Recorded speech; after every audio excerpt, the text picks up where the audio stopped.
What happens when one of the most powerful CEOs in the world trades his suit for a factory uniform? Elon Musk did just that. It started with a simple idea. He wanted to understand the real struggles of his workers. He had to experience them himself. One morning, instead of slipping into his usual hoodie and jeans, Musk put on a Tesla factory uniform, complete with safety goggles and steel-toed boots. No entourage, no cameras, just a fake name, Alex, a mid-level technician transferring from a smaller plant.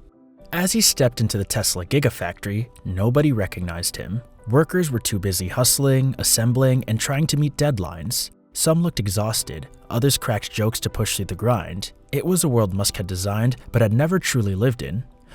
"All right, Alex," barked his superior Frank. "No time for slow starts. Get over here and shadow Jake."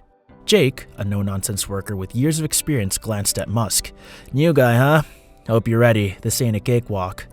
Musk just nodded. He spent hours tightening bolts, adjusting screws, and lifting parts heavier than expected. His muscles ached. Sweat dripped down his face. But more than physical strain, it was what he overheard that hit him the hardest.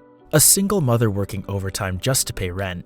A young guy saving up to go back to school. A veteran dealing with chronic pain, but pushing through because he had no other option. These weren't just workers. They were real people, powering Tesla's future. And yet, there was frustration in their voices. Long hours, relentless pressure, machines. The second day started, and the cracks in Tesla's efficiency became clearer.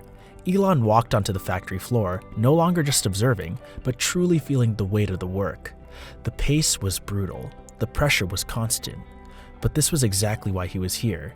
Jake handed him a pair of gloves. "You're on the assembly line today," he said. "Bolts on the chassis, one every 3 seconds. No time for mistakes." The conveyor belt moved faster than Elon expected. His fingers fumbled, bolts slipped, the chassis rolled past before he could tighten them. "Pick it up, Alex," Jake barked. "You're slowing us down!" The work wasn't just exhausting, it was relentless. "Did you see the new software update? It's messing with the robots again," one worker muttered. "Yeah, and guess who's staying late to fix it?" Another replied with a dry laugh. By lunchtime, Elon's body ached, but his mind was racing. The workers weren't just struggling with physical labor, they were dealing with system failures, unpredictable schedules, and constant pressure to meet quotas. In the break room, a group stood by the vending machines. "Third accident this month," one worker said grimly. "If they don't fix that lift soon, someone's getting seriously hurt," added another. Elon sipped his coffee. These weren't just efficiency issues, they were human issues. Later that day, a robotic arm malfunctioned. The line screeched to a halt. Alarms blared. Supervisors scrambled. Jake sighed. "This thing's been acting up for weeks. Fixing it properly takes time we don't have." Elon saw an opportunity. "Let me help."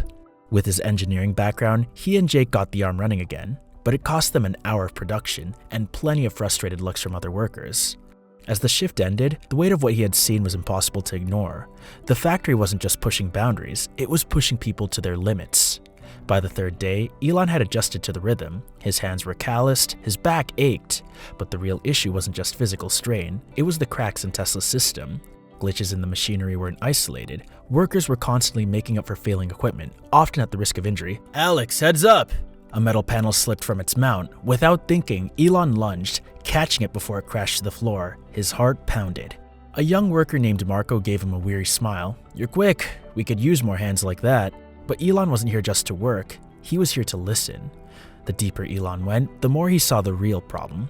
The workers weren't just tired, they were stretched too thin. In the break room, frustration boiled over. An argument had broken out over shifts being reassigned at the last minute. Elon sat with Marco and a few others, listening. "They keep saying we're part of this big mission," Marco said, pointing at the Tesla logo. "But it doesn't feel like it. Feels like we're just replaceable parts." Another worker sighed. "The worst part? They don't even listen. We've been complaining about that faulty lift for weeks. Think anyone upstairs cares?" Elon felt guilty because they were Tesla's backbone, the ones making everything happen, and they were being pushed to the limit. Later that evening, another incident proved the point. A worker named Erin got injured when a machine jammed, sending a shard of metal across her arm. Supervisors rushed in, but she wasn't just in pain, she was angry. "I told them this thing was acting up," she muttered as they wrapped her arm. "No one listens until it's too late." At the end of his shift, Elon stayed behind, officially to help clean up. In reality, to think, how could they be fixed without disrupting production? Then, something unexpected happened. He noticed a small group gathered near a broken robotic welder. Its precision shot had been malfunctioning for weeks. Instead of waiting for a repair team, the worker decided to fix it themselves. Marco took the lead. Using spare parts from other machines and some creative engineering, they bypassed the faulty circuit board. The welder sputtered back to life. "Not bad for a bunch of amateurs, huh?" Marco grinned, wiping grease off of his hands. Elon was stunned. "How'd you figure that out?" Marco shrugged. "You spend enough time with these machines, you start seeing patterns. Management doesn't have time for this stuff, so we figure it out ourselves." Over the next few days, Elon saw the same thing happening everywhere. Workers modifying tools to make their jobs easier, tweaking assembly steps to shave off time. These weren't just complaints, they were real solutions. But none of it was reaching management. Supervisors were too focused on numbers, and workers didn't feel like their ideas mattered. The moment everything changed came into the break room. A group had gathered, throwing around ideas to improve production. "We could probably save 5 minutes per shift if we adjusted the conveyor timing," one worker suggested. "Yeah, but who's gonna listen?" another shot back. "We've been through this before." Elon finally spoke up. "What if someone did listen? What if you had a direct line to the top?" The room went silent. Workers exchanged skeptical glances. "That's a nice thought, Alex," Marco said, "but that's not how it works here." Elon had seen enough. The workers weren't the problem. They were the solution. They just needed someone to listen, and it was time to reveal the truth. The morning meeting was like any other. Workers lined up, supervisors giving their usual updates. Elon stood in the back, still wearing his uniform. Marco nudged him. "You good, Alex? You look nervous." Elon forced a smile. "Just thinking about something big."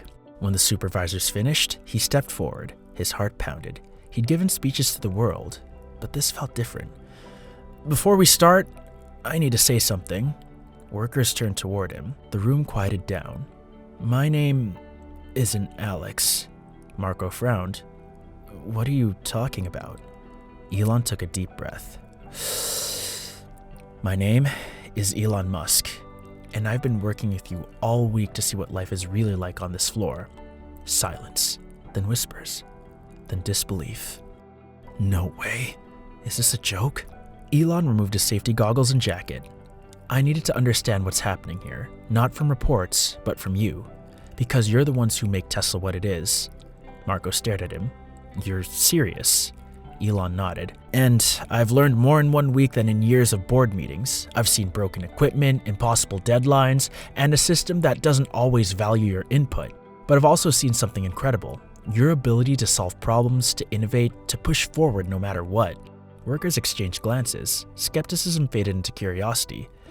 "What I saw can't be ignored," Elon continued. "You're not just employees, you're the heart of this company. And starting today, things are going to change." A hand shot up. "Like what?" "For starters," Elon said, "we're setting up a direct line between factory workers and leadership. Your ideas and concerns need to be heard, and we're fixing the safety issues immediately. No more shortcuts." Murmurs turned into nods. For the first time, people looked hopeful. Marco smirked. "You really mean it?" "I do," Elon said, "but I can't do it alone. I need your help." Over the next few days, Elon stayed on the factory floor. The malfunctioning lift was fixed. A safety audit began across the plant. Workers spoke up about hazards they had ignored for too long. Then came the real game changer, an open innovation forum. No middlemen and no delays. Anyone could submit ideas directly to management. Within days, solutions poured in. At Tesla's next company-wide meeting, Elon shared his experience. "1 week on the factory floor taught me more about leadership than years in the boardroom," he admitted. "Innovation doesn't just come from the top. It comes from every level. Our job isn't just to lead, it's to listen."